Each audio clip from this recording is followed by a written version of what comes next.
Hello and welcome to Real Girl Puberty. I'm Crystal Gazaiden, puberty survivor turned puberty ally, and I'm on a mission to help moms and girls thrive through puberty.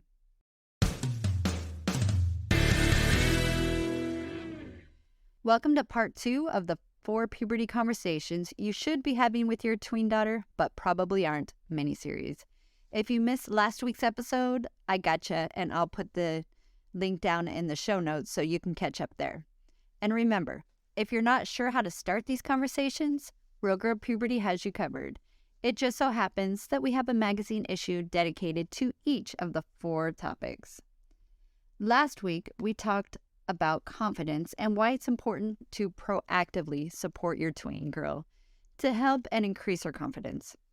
This week, we're going to talk about a topic that both takes and builds confidence, and that is independence. Does your daughter want or maybe feel entitled to more freedom? Becoming more independent is a normal part of the growing up experience, but there can be a mismatch between yours and your daughter's expectations of what independence looks like. Chances are she wants all the freedom that comes along with being independent, but doesn't want the added responsibility. Perhaps you lean more on the responsibility side with little less freedom, or maybe that's just me. The first thing that we need to do is define independence.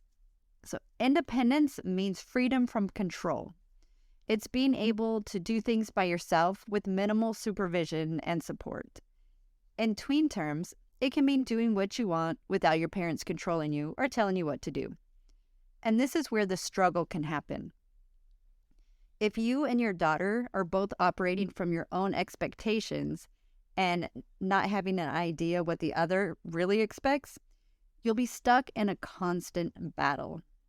But if you can work together to come up with a shared expectation, independence and growth can turn into a bonding experience. Let's talk about what independence looks like for you. As a parent, you likely want your daughter to grow into a responsible and independent adult. You want her to do what she needs to do so she can create the best life for herself. Sometimes our daughters might think that this means we want to make their life miserable and that we're taking away all of their freedom. So we need to help them understand what we want from them. What does this look like for you? Is freedom and independence that your daughter can wake up by herself and get herself ready for school on time and without a struggle? Is it her being responsible for managing her own study schedule, her own electronic time, really just managing her own day? Or is it her taking a bigger role in helping out for the family things at home? Do you want her to be more active in taking care of like a family meal maybe once a week, or taking care of helping with younger siblings, doing up more chores, taking out the trash, doing the normal everyday chores? Like, what does that responsibility and independence look like for you? After we know what your vision is, then we can start to look at your daughter's expectations. Do you know what she thinks that her independence should look like? Does it include a later bedtime, unsupervised hangouts with her friends, or maybe even her own social media account? Let's take some action and schedule some girl time so you can talk about it with your daughter and find out how you can grow her independence together. Because your daughter's independence is a healthy and normal sign that she is managing growing up pretty well. The way that she goes about it might not feel like a positive sign, but her desire for wanting to be independent is definitely a good sign. So how can you support your daughter's growth if she is not quite ready for independence? Maybe your daughter is more dependent and is not excited to do any of the things that bring her more freedom. She's not trying to hang out with friends. She doesn't want to maybe stop playing with her toys. Not that she has to, but usually around this age, girls are definitely not playing with their dolls and toys so much. What if your daughter doesn't feel that itch for independence? There are ways that you can still help her grow to become more independent and support her with where she is. Here's just a few ideas that you can do. You can give your daughter a journal or a planner and have her write out her ideal school week and weekend. Which activities have space for more independence? If her weekends are always spent at home, maybe you can find a sport or other activity for her to join. Have your daughter order for herself when you go out to eat, or give her cash to pay for her own clothes. This sounds simple, but from my own experience as being a very anxious tween and teenager, these kinds of tasks really, really stress me out. I wish someone would have lovingly held my hand through it so I could have become more comfortable with these types of interactions and could have been more independent earlier on in life. Another very important thing that you can do is talk about it. At Real Girl Puberty, talking about these situations is my key area of wanting to build this whole community and this whole experience through Real Girl Puberty, because when we're not talking about these things, they're not becoming normalized, and girls can really feel like they are different than other people, even though so many girls at this age are feeling the exact same thing. So if you can have positive conversations about her independence, and also last week's topic about her confidence, because really it does take confidence to become more independent. If you can have these conversations, especially before she hits like 12 years old, these are things that you can really help support her in being proactive into developing into a responsible and confident girl. So if you need help on how to talk about it, read the Independence issue of Real Girl Puberty magazine.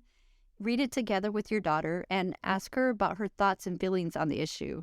How does she feel about growing up? Is she resisting it? If she is, see if you can find out why. Come from a place of curiosity. Oh, why do you feel this way? Why do you think you feel this way? Would you like to feel a different way? We want to find out why it's happening and not make her feel like she's being judged, that she is developing slower than you expect or maybe slower than her peers.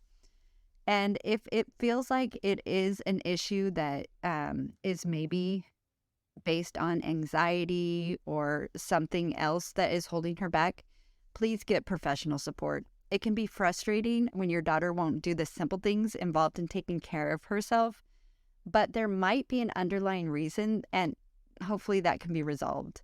If needed, find a quality healthcare professional to work with. And lastly, resist the urge to push. Some girls need more support than others when it comes to doing things on their own. Meet your daughter where she is, not where you were at that age or where you think you should be. And this can also be from experience, not if you were further along when you were younger, but in my own experience with my kids, I was more dependent and really less confident when I was going through these things. So for me, I have to actively push just a little bit or make sure that I'm not resisting my kids becoming more independent and doing things. So hopefully that makes sense, but it's really just important to meet your daughter where she is. And this is going to be an experience that you're going to keep growing. There's going to be more ways for her to become more independent. And this is really for both the dependent and the daughter who is itching for independence. If you're struggling with the idea of your baby girl growing up so soon, I highly recommend you read Dr. Lisa Damour's book, Untangled. The subtitle of the book says it's for raising teenage girls, but if you wait until your daughter is 13, in my opinion, you'll be too late. Especially get the book now and read part 1. It is the perfect introduction to what to expect and prepare for as your tween girl gains independence. I won't give too much away, but there is a section that talks about kind of like pushing off of a swimming pool. And that can really help you work on the mindset needed for supporting your daughter as she gains more independence. And I am not an affiliate of Dr. Lisa's, so I don't get any credit or kickbacks if you do purchase her book, but I am going to put a link in the show notes because it is my favorite resource for puberty to recommend to moms. There is just so much good information in it. Have a highlighter, have a pencil when you're reading it. You'll make highlights, you'll make notes. It's really, really valuable. So again, please don't wait until she's 12 or 13 and then wanting to have those conversations. These topics are really things that we can be more successful with if we go at them proactively. If you need more independence building ideas, please do check out the Independence issue of Real Girl Puberty magazine.